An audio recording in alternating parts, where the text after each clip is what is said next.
puede decir amén. ¿Ya lo encontró? Bueno, es que no me dicen amén. Yo le dije, cuando lo encuentre, diga amén. Listo, ya lo tenemos todos. Esto pues digo y requiero en el Señor, que ya no andéis como los otros gentiles, que andan en la vanidad de su mente, teniendo el entendimiento entenebrecido, ajenos de la vida de Dios, por la ignorancia que en ellos hay, y por la dureza de su corazón, los cuales después que perdieron toda sensibilidad, se entregaron a la lascivia para cometer con avidez toda clase de impureza. Amén. Pueden sentarse, mis hermanos. Y vamos a continuar con lo que estamos hablando acerca de ese gran problema de la vanidad de la mente. ¿Cierto? Decíamos que la vanidad de la mente es llenarla con cosas que son sin propósito. La vanidad de la mente es cuando nos llenamos de cosas que no tienen fundamento, de cosas que no tienen dirección. Alguien que vive en la vanidad de la mente es alguien que vive para lo pasajero, el placer inmediato, ¿cierto? Persigue cosas que no traen bendición, o sea, traen como una alegría momentánea, pero a largo plazo no se produce, no se genera ninguna satisfacción o ningún gozo, ¿verdad? Y el mismo Señor lo dijo que el mundo pasa y sus deseos, ¿cierto? Que el hombre, como la hierba, son sus días, florece como la flor del campo, pero después se seca y se marchita. Pero cuando habla de Dios, dice que la palabra de Dios vive y permanece para siempre. Entonces, llenarnos de la palabra de Dios es llenarnos de algo que permanece. Amén. Llenarnos de la palabra de Dios es llenarnos de lo que permanece. Y también hay algo importante, mis hermanos, que vamos a trabajar en esta noche, y es entender que andar en la vanidad de la mente es también tener nuestra mente, aún en la vida cristiana, creyendo cosas que la Biblia no dice.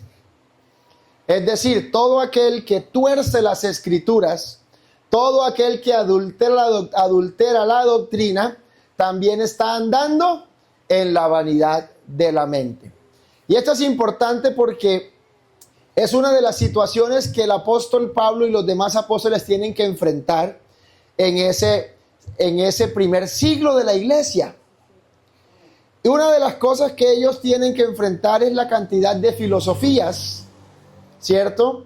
La cantidad de pensamientos humanos que existían en la época.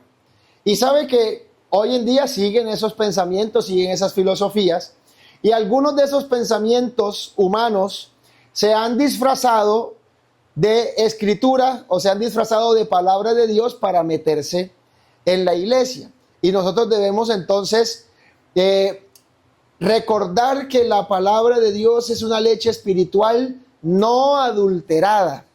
Amén. Entonces tenemos que tener cuidado de no caer en leche adulterada, ¿cierto? Por eso es importante entonces que nosotros no nos llenemos con cosas vanas, sino que nos alimentemos de la palabra de Dios y que estemos seguros que la doctrina que tenemos es conforme a las escrituras. Amén. Entonces, analicemos un poco el panorama de creencias que existía en el tiempo de los apóstoles, para que nosotros tengamos cuidado y cuando alguien nos venga con un pensamiento así medio extraño, usted diga, no caigo ahí, porque caer en eso es caer en la vanidad de la mente. Amén. Y una de las cosas que no se podía creer la gente era, en primer lugar, que Dios se había manifestado en carne. La gente no lo podía creer. Porque claro, nosotros sabemos que Dios es espíritu. Estamos hablando de la divinidad, ¿cierto? Entonces, cuando hablamos de que Dios es espíritu, estamos diciendo que tiene forma. No tiene forma. ¿Es visible? No, no es visible. ¿Cierto? ¿Tiene cuerpo? No tiene cuerpo. O sea, estamos hablando de algo que nuestra mente, vamos a decirlo de esta manera, porque es que nosotros como seres humanos estamos limitados a lo físico, a lo que podemos ver, ¿cierto? Por eso nuestros sentidos son los que perciben las cosas. ¿A usted no le ha pasado que usted está sentado en un bus y siente que se echa para atrás cuando no está pasando eso? ¿Qué es lo que usted siente que se está echando para atrás? Pero lo que está pasando es que el bus de al lado está yendo hacia adelante. Pero usted, ¿por qué sintió el vacío? Todo su cuerpo reaccionó como si el bus se estuviera yendo para atrás. ¿Por qué? Porque sus sentidos le enviaron esa información. ¿Cierto? O sea, sus sentidos le dijeron, vamos hacia atrás. Ahora imagínese usted que va en un avión, y usted siente que se apagan los motores y que se baja. Ay, Dios mío. Imagínese el susto, ¿cierto? Si alguna vez ha montado en avión, usted ha escuchado los gritos de la gente. ¿Por qué? Porque usted sabe que va allá arriba.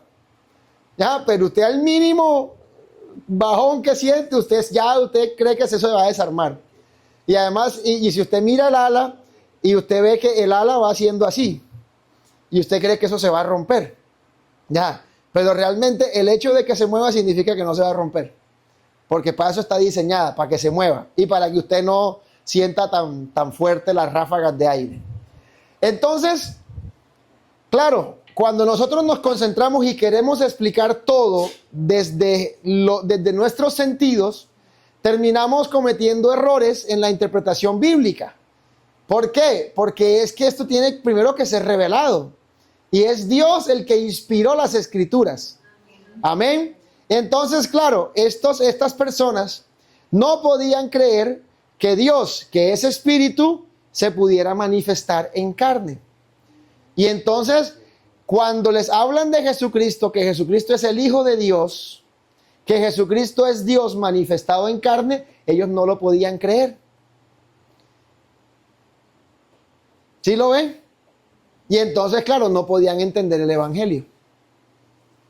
Y se mantenían en eso. ¿Y qué pasaba? Que gran parte de esa filosofía se quería meter en la iglesia. Y el tema es que si Dios no se manifiesta en carne, pues nuestros pecados, ¿cómo estarían?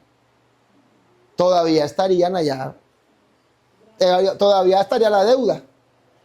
Todavía estaríamos nosotros muertos en delitos y en pecados. Y entonces, esa discusión acerca de quién es Jesús ha durado muchos siglos. Ha durado muchos siglos. Y entonces, hubo un momento en el que algunos comenzaron a decir que Dios estaba compuesto de 3 personas.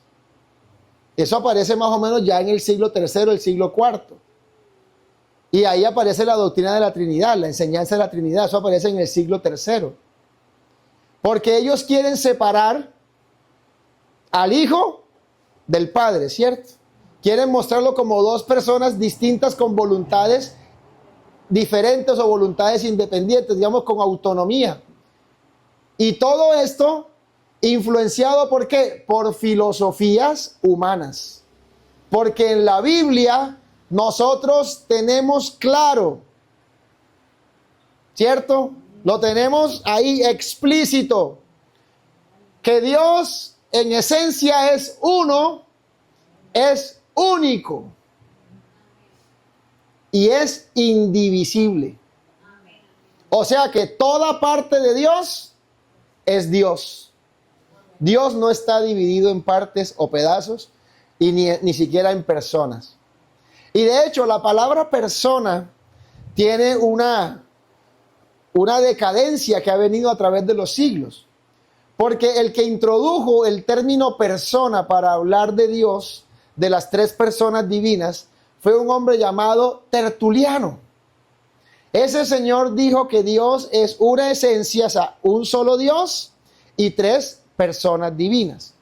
Pero cuando él explicó eso, la palabra persona tenía un significado diferente a lo que nosotros entendemos hoy. Para usted, ¿qué es una persona? Para nosotros una persona es un ser completo, ¿cierto? Un ser humano completo. Ella es una persona, yo soy otra persona. Eso es lo que entendemos hoy por persona. Pero resulta que este señor, claro, él tratando de explicarlo, y obviamente se enredó, y los que le creyeron se enredaron peor. Y entonces él decía, o bueno, en el contexto en el que lo explicaba, persona es la máscara que utilizaban los actores en el teatro griego. Entonces él dice, un solo Dios, una sola esencia y tres personas, o sea, tres maneras de mostrarse. Y digamos que si lo dejamos hasta ahí, hasta todavía va bien, no va tan torcido, ¿cierto? Porque nosotros entendemos que sí, Dios se ha revelado de muchas maneras. Hebreos capítulo 1 nos dice que Dios, habiendo hablado de muchas maneras, los padres por medio de los profetas, bueno, en este tiempo nos habla por el Hijo, a quien constituyó heredero de todo, ¿verdad? Y por quien fueron hechas todas las cosas, ¿verdad? Entonces sí podemos nosotros mostrar que Dios se ha revelado al ser humano de varias formas, ¿ya? Pero lo que no podemos decir es que Dios en esencia está compuesto de tres personas. Eso es lo que no podemos decir. Y entonces, claro, esa filosofía va tomando mucha fuerza, y como le meten conocimiento de grandes filósofos y de grandes pensadores, pues cualquiera diría, wow, es verdad. Entonces, ¿cuál es el problema con el evangelio? Que la gente ve el evangelio tan sencillo, que Dios es único en esencia, y que ese Dios único se manifestó en carne, se hizo hombre, para en la condición de hombre actuar como mediador, actuar como redentor y como el camino en el cual toda la humanidad puede estar en paz con Dios. No, no es posible. No, eso es imposible. Porque lo divino no puede tomar forma de carne. Porque lo divino es perfecto y la carne es imperfecta. Y entonces no podían creer eso. Y entonces por eso se fueron por la línea de separar a Cristo, ¿cierto? Separarlo de Dios. Y entonces Dios el Padre y acá el Hijo. Y se buscan textos y se inventan una cantidad de cosas y tuercen las escrituras para confundir eso. Oiga, y hasta se inventan el tema del misterio, que es uno pero son tres. Eso es un misterio. Y yo, eso no, así no es el misterio. El misterio es el misterio de Dios el Padre y de Cristo, en quien están escondidos todos los tesoros de la sabiduría y del conocimiento. El misterio es el misterio de la piedad. ¿Y en qué consiste ese misterio? Que Dios se manifestó en carne. Eso quiere decir que ese hombre es 100% hombre y es 100% Dios. ¿Y por qué es importante entender la humanidad y la divinidad de Cristo? Porque no podemos afirmar una y negar la otra, y tampoco podemos negar las dos. Y podemos nosotros meternos en un problema, ¿cierto? Porque hay algunos que quieren negar la humanidad de Jesús. O sea, con el afán de decir es que Jesucristo es Dios y Jesucristo es el Dios verdadero. Y sí, es verdad que Jesucristo es el Dios verdadero, pero no se nos puede olvidar que Él es el varón perfecto, que Él es el Cordero de Dios, que fue un ser humano normalito como usted y yo. O sea, sí tenía comida, le daba hambre, sí, hacía todo lo que usted y yo hacemos. Y la Biblia nos lo demuestra. Nos muestra su nacimiento, nos muestra su crecimiento, nos muestra sus debilidades, ¿cierto? Porque si Jesucristo solamente fuera Dios y no fuera hombre, ¿podía ser tentado? No podía ser tentado. Porque ¿quién tienta a Dios? ¿Ah? ¿Le hubiera podido dar hambre? No, ¿cierto? Entonces fíjense que la gente el apóstol Pablo nos dice que no andemos en la vanidad de la mente, no nos pongamos a pensar más allá de lo que la Biblia dice. O sea, sí me entienden lo que le quiero explicar. O sea, andar en la vanidad de la mente también es ponernos a inventar cosas que la Biblia no dice. O a explicar más allá de lo que está escrito. O sea, añadiéndole, ¿cierto? Añadiéndole cosas. Entonces muchos empezaron a explicar que cómo fue que Dios se manifestó en carne. Y hombre, sencillo, un milagro. Dios es todopoderoso. Ya, y tomó a una mujer que se llamaba María. Esa fue la que Dios escogió. ¿Por qué? No sé, Dios es soberano. Él escoge al que Él quiere y dijo, la quiero a ella. Y esa es, ya, listo. ¿Cierto? Así como Dios llamó a Abraham también. ¿Qué tenía Abraham de diferente? No sabemos, la Biblia no nos dice. La Biblia no nos muestra ninguna habilidad o ninguna cualidad sobrenatural ni super especial que tuviera Abraham. Tampoco nos muestra que María tuviera algo, no, nada.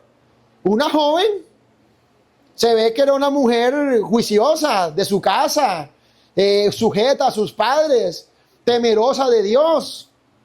Oye, tan temerosa esa mujer que cuando el ángel se le apareció y le dijo, ella dijo, he aquí la esclava del Señor, que se haga como tú quieras. ¿Cierto? Agachó su voluntad y se sometió a esa tarea tan importante.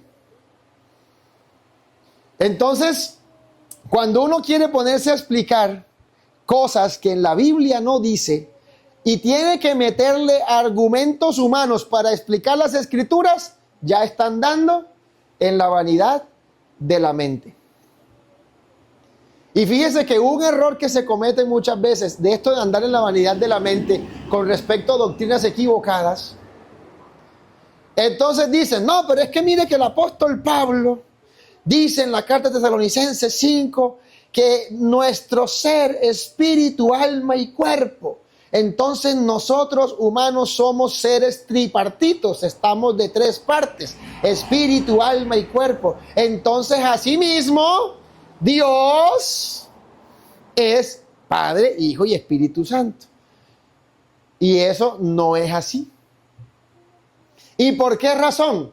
Porque los que pensaban que el ser humano estaba compuesto de espíritu, alma y cuerpo eran los griegos. Eso en el Antiguo Testamento usted nunca ve que haya esa separación de tres dimensiones o de tres partes del cuerpo humano o del ser humano. Y además de eso, esas tres dimensiones de nuestro ser, que aunque no era el pensamiento hebreo, el Señor respetó ese pensamiento griego, pero el hecho es que usted no puede separarse de su espíritu, ni de su alma, ni de su cuerpo. Porque es imposible que usted esté triste y que no se le vea en la cara. Estoy súper alegre. Hermanos, en este momento estoy que brinco de alegría. ¿Coincide? Mi alma se llena de gozo en este momento. ¿Qué cara tengo? La cara que tengo no refleja, ¿cierto? Pero el que está alegre se le ve. Y el que está triste se le nota. Y el que está enojado también, ¿cierto? Y hay gente que tiene cara de limón todo el tiempo. ¿Y es por qué? Porque usted nunca, o sea, esas dimensiones nuestras no significa que usted esté compuesto de eso, o sea, que sean tres partes que usted pueda separar. Usted no es como un carro.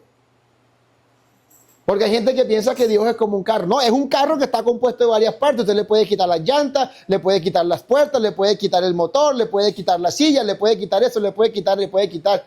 A Dios usted no le puede quitar. Y a usted tampoco le podemos quitar. ¿Cierto? Lo único que le podemos quitar son partes del cuerpo. Y eso porque, de pronto hay un accidente, hay alguna cosa que está afectando la salud del resto del cuerpo. Y bueno, es mejor quitarlo que usted lo tenga y se muera. ¿Verdad? Pero usted es un ser completo, integral. Y Dios es un ser único. Entonces, eso no sirve para explicar a Dios. Eso nunca sirve para explicar a Dios. Y Dios nunca se reveló de esas formas. Él siempre habló en singular. ¿Cierto?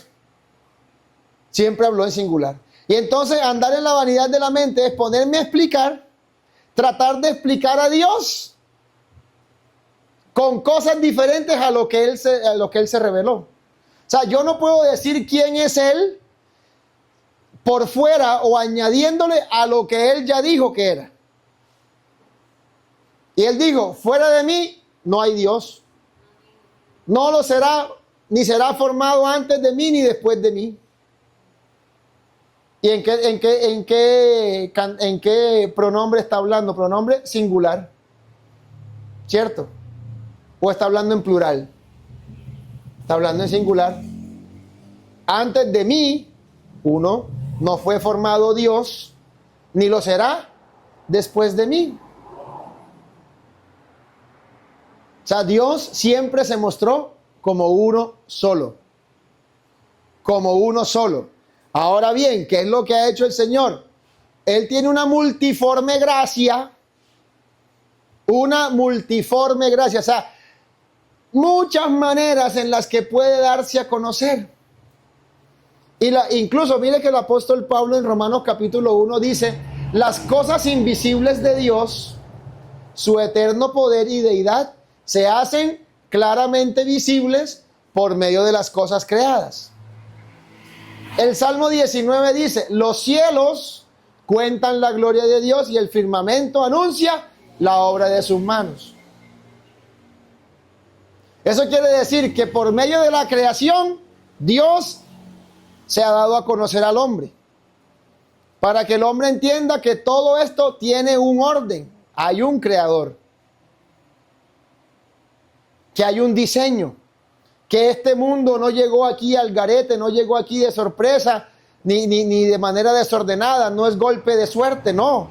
Este mundo fue diseñado por alguien. Y ese alguien es Dios. Pero, ¿de qué otra manera se ha dado a conocer? Bueno, hay diferentes revelaciones. Vemos ahí a la zarza, ¿verdad? La columna de fuego, la columna de nube. Otro día hablaremos de eso. Pero lo importante es que nosotros no nos pongamos a explicar, porque entonces hay algunos que dicen, bueno, como Dios se mostró por medio de las cosas creadas, entonces esas cosas creadas es Dios. Y entonces han caído en el error del panteísmo, ¿cierto? De pensar que todo es Dios. La naturaleza es Dios. Y entonces ahí mismo en Romanos 1 le dice, creyendo ser sabios, se hicieron necios. Porque empezaron a adorar a las criaturas antes que al Creador. Dice que por eso entonces Dios los entregó a una mente reprobada. Por eso la gente anda en la vanidad de la mente. Porque no han querido conocer al único Dios verdadero. Y comenzando desde ahí, desde reconocer que la creación muestra la gloria de Dios, pero la creación no es Dios. Las cosas creadas no son Dios. Las cosas creadas solamente dan testimonio del poder de Dios, de su eterno poder y de su divinidad. Eso es lo que hacen las cosas creadas. Pero entonces los que andaban en la vanidad de la mente, por eso se la pasaban adorando imágenes de águila, y adorando imágenes de leones, adorando imágenes de cocodrilos, adorando imágenes de gato, y bueno, y de cuanto animal y de cuanto bicho existiera. ¿Cierto? Y entonces por eso la gente ve que se una humedad en la pared, ¡ay! Se apareció. Porque se le apareció una forma ahí, y es una humedad. Eso es andar en la vanidad de la mente. Cuando nosotros sabemos quién es Dios, entonces ya hay la idolatría. En ese momento, cuando entendemos por la Escritura quién es Dios, la idolatría, no tenemos que pelear con la idolatría. Porque el que es idólatra anda en la vanidad de su mente, pensando que ese pedazo de madera, ¿cierto?, puede hacer algo por él. Y el mismo profeta Isaías los pone a pensar. Les dice, oiga, pero es que esa gente no tiene capacidad de pensar. Saque cuenta, usted tiene un tronco de 2 metros y coge, bueno, de este metro de aquí para allá voy a hacer leña. Y de este metro de aquí para acá me voy a hacer una figura bien bonita. Con la misma madera con la que hizo el sancocho, se talló una, con esa misma madera, vino acá, o sea, del mismo tronco, sacó un pedacito para hacerse una figura bien bonita, y ahora a esa figura bonita que la hizo él mismo, le va a decir que es su Dios. Cuando eso está hecho, o sea, le dice, aplíquele lógica, la Biblia lo pone a pensar, y le dice, dese cuenta que esa la hizo usted mismo. O sea, está en esa forma porque usted fue el que le dio forma a ese matachito. ¿Y cómo es posible que entonces, y date cuenta también de que la madera con la que está hecha es la misma madera con la que acabaste de meterle la chimenea, o con la que acabaste de hacer el fogón? Entonces, ¿tú crees que Dios es eso? Esa es la gran pregunta que le hace el profeta Isaías. Usted se lee el capítulo 40, 41, 42, 43 y ahí está ese debate. Entonces, por eso, andar en la vanidad de la mente nos hace irnos hacia la idolatría. Y hoy en día, ¿cuál es la idolatría que se ha metido? Porque ya, listo, muchos vencieron el tema de tener imágenes, cuadros, muñecos y de porcelana y algunos grandes así, todos los quitaron, listo, ok, ya no tienen velitas, no tienen nada de eso. Pero hoy en día hay gente que está idolatrando a Santeville, ¿cierto? Ese es el ídolo de ellos, ese es el Dios de ellos. Y hay gente que el Dios de ellos también es una persona. Si no predica tal pastor, ese mensaje para mí no sirve. Entonces tu Dios no es Dios. ¿Tu Dios quién es? Ese pastor o esa persona, ¿cierto? Oiga, y hablando del Dios, de los que tienen por Dios al dinero, las riquezas de este mundo, ¿qué dijo el Señor? No se puede servir a Dios y a las riquezas. No se puede servir a dos señores, terminarás amando más a uno que al otro. Y entonces, ¿qué han hecho los que andan en la vanidad de la mente? Han tomado las escrituras para inventarse el evangelio de la prosperidad, ¿cierto? Y con el evangelio de la prosperidad, ¿a qué han reducido toda la enseñanza? A que si tienes plata es porque Dios te ha bendecido, porque tú sí te has portado bien y entonces es porque Dios te ha mandado. Y si no tienes es porque hay un castigo. Tienes que revisar a ver qué es lo que estás haciendo. ¿Y todo para qué? Todo termina siendo manipulación para sacarle plática. Y se inventan cosas que la Biblia no dice, ¿cierto? Se ponen a inventar entonces pactos, siembras, y a prometer lo que Dios no ha prometido. Si usted trae aquí ahora 100,000, el Señor se lo va a multiplicar al 100 por 1. ¿A dónde dice eso en la Biblia que el Señor, si yo le traigo 100, el Señor? Dios no es negociante. ¿Que Dios bendice? Claro, es verdad que Dios bendice. Que si somos fieles con nuestros diezmos, con nuestras ofrendas, con nuestras primicias y nuestros votos, Él nos bendice, sí nos bendice.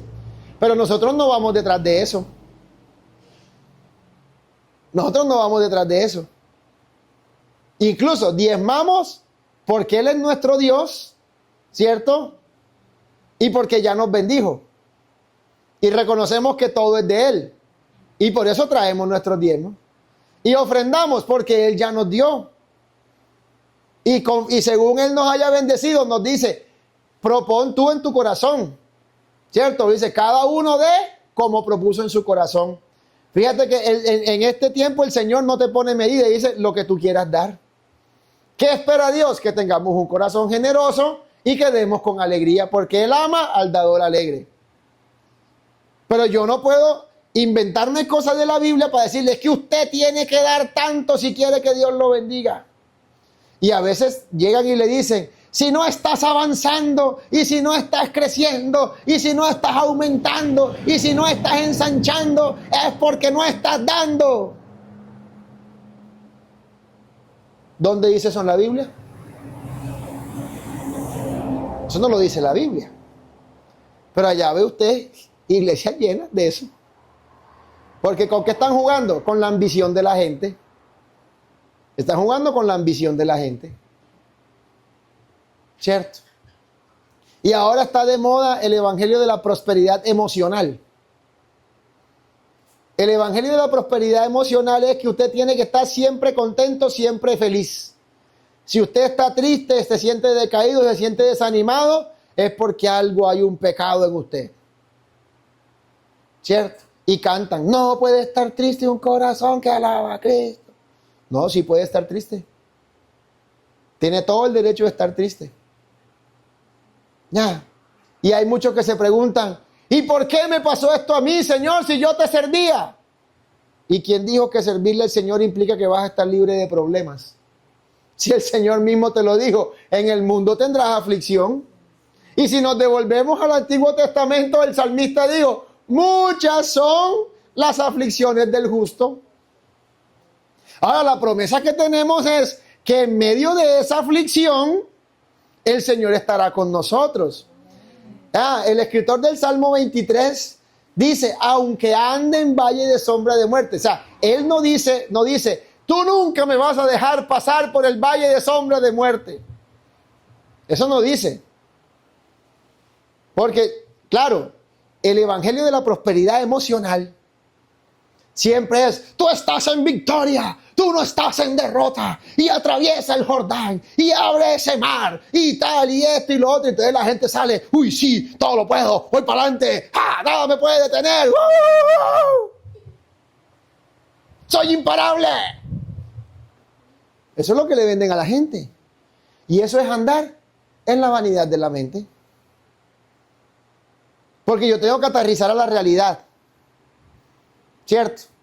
La realidad mía, ¿cuál es? Que en este mundo, quiera o no quiera, me va a llegar enfermedad. Quiera o no quiera, me va a llegar crisis de cualquier índole. Siempre van a llegar. Usted no sabe ni cuándo le van a llegar. Pero la bendición que tenemos es entender que en medio de esa crisis, el Señor estará con nosotros. Eso es otra cosa. ¿Cierto? Eso es otra cosa muy diferente a pensar que nunca voy a tener problemas.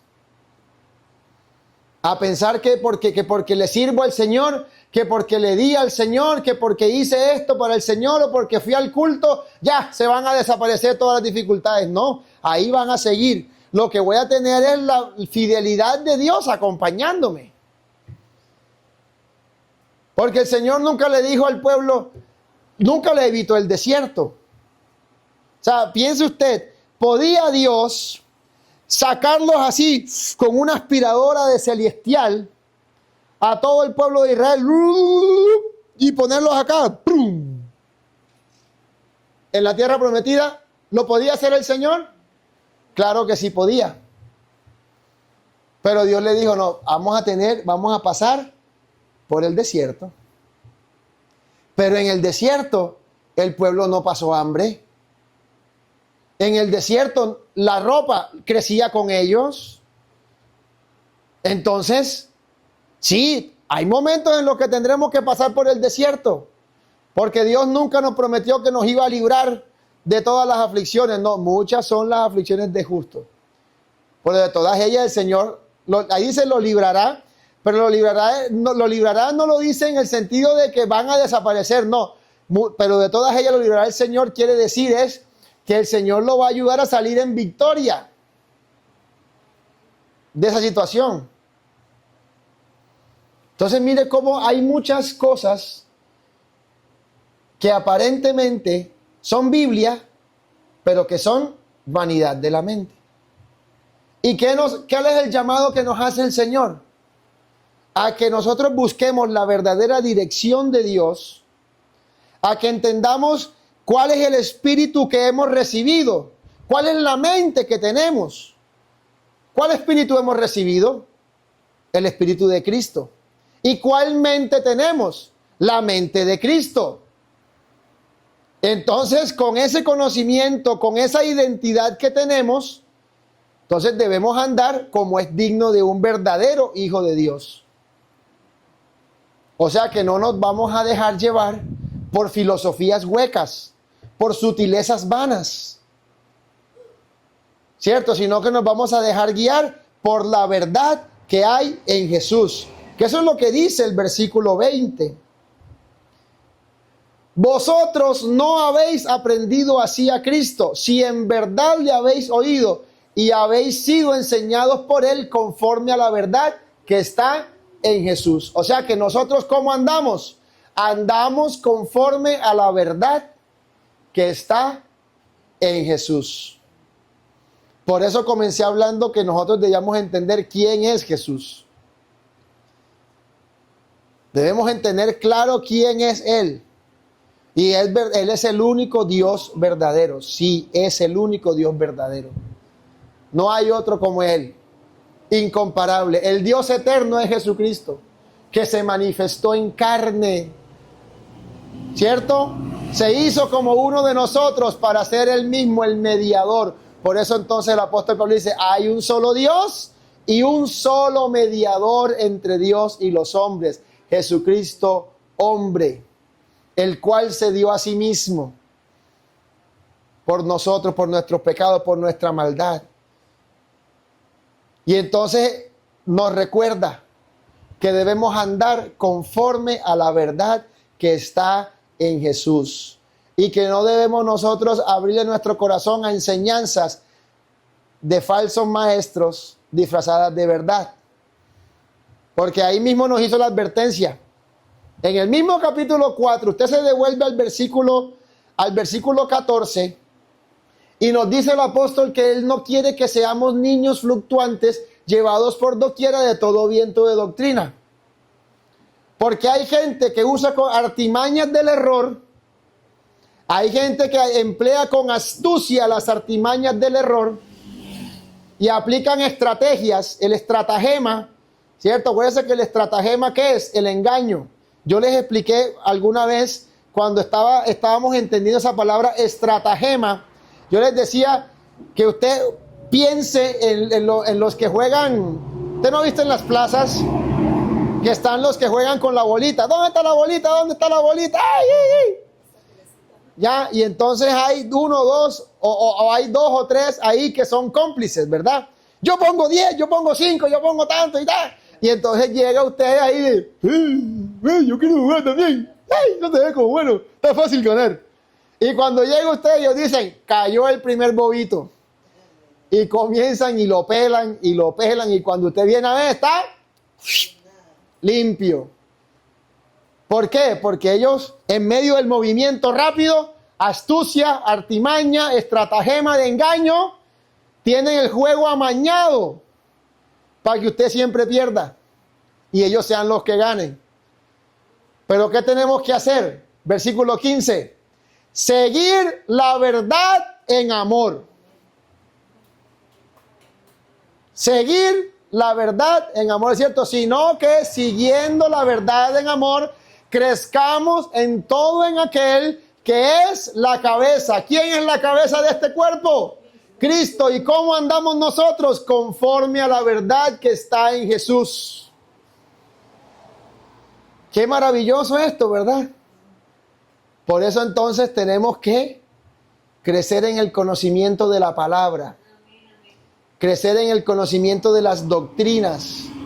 La doctrina pura, la doctrina sana, esa doctrina que no viene adulterada. Amén. Por eso pídele siempre al Señor que use al pastor para que le explique bien la doctrina. Y usted cuando venga al culto, venga 4 ojos y 4 orejas. Para que escuche bien y entienda la doctrina. Y no se ponga después allá cuando se pone a ver YouTube en la casa a creer a lo que dice el predicador de la televisión y no le crea lo que dice el pastor acá. Amén. Entonces, ¿vamos a andar en la vanidad de la mente? No. Vamos a andar conforme a la verdad que está en Jesús, porque eso es lo que hemos recibido, eso es lo que hemos aprendido. Fuimos por Él enseñados y le hemos oído. Amén. Amén. Entonces vamos a ubicarnos bien en lo que somos, en la identidad que tenemos como verdaderos hijos de Dios. ¿Cierto? En esas doctrinas que tenemos, en esas doctrinas bíblicas que creemos. Porque usted se da cuenta, cuando empiezo a explicar la doctrina, yo no le menciono a usted ningún filósofo, ni ningún escritor, ni que el libro de este gran teólogo, no, lo que dice la Biblia. De ahí para adelante, los demás pueden inventar lo que quieran, pero si no está conforme a lo que dice la Escritura, me puedo estar metiendo en un lío. Y Dios nos guarde, ¿verdad? Pero guardémonos nosotros también. Y no dejemos que la influencia de esa gente que quiere emplear con astucia las artimañas del error nos gane. Si usted está 4 ojos y 4 orejas en la doctrina, a usted no lo engaña, no lo deja caer, porque usted está pilas ahí, ¿cierto? Pero si usted está así blandito de conocimiento, llegan los de otra doctrina por allá y usted, ay, ve como que tiene razón, se escucha hasta bonito, ¿cierto? Porque usted póngase a escucharse el discurso por ahí de otros que tienen otra doctrina, sean los que sean. Y eso le adornan el discurso, se lo ponen bonito. Y se lo ponen hasta complicado y dice, uy, eso así complicado como que suena mejor. ¿Cierto? Pero el evangelio es sencillo. La doctrina de Dios, sencilla de entender. Porque solo hay un Dios. Único e indivisible. Póngase de pie, por favor, y vamos a orar al Señor. Dígale al Señor que usted anhela conocerle bien, usted anhela andar conforme a la verdad que está en Él, que usted quiere cada día aprender más de Él, que usted quiere tener sus oídos atentos siempre para oír su voz. Si usted de pronto siente que tiene dudas, dígale, Señor, aclara mis dudas. Yo no quiero andar en la vanidad de la mente creyendo cosas que no están en tu palabra, Señor. Yo quiero que mi fe, mi doctrina, Señor, lo que tengo como convicción, yo lo pueda estar seguro, Señor, de que es conforme a tu palabra. El Dios verdadero, ese nos va a revelar. Ese nos va a revelar y vamos a conocer su nombre. Aleluya. Órale al Señor.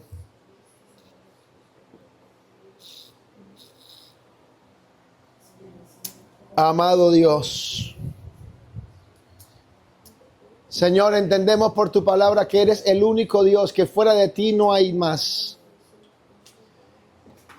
Eres único, Señor, incomparable. Fuera de ti no hay quien salve, Señor, y que tú, Señor, viniste a salvarnos. Para nuestra salvación, Señor, te hiciste como uno de nosotros. Te manifestaste en carne, Señor. Y ahora tú habitas en medio nuestro, Señor, en tu espíritu. Dios poderoso, ayúdanos, Señor, para avanzar firmes en esta doctrina. No permita, Señor, que nos pongamos a prestarle atención a otras enseñanzas que vienen adulteradas, sino que podamos nosotros permanecer en la verdad que hay en Jesús. Maravilloso, Señor. Guárdanos, Señor, de caer en enseñanzas equivocadas, en doctrinas conforme a pensamiento de hombres.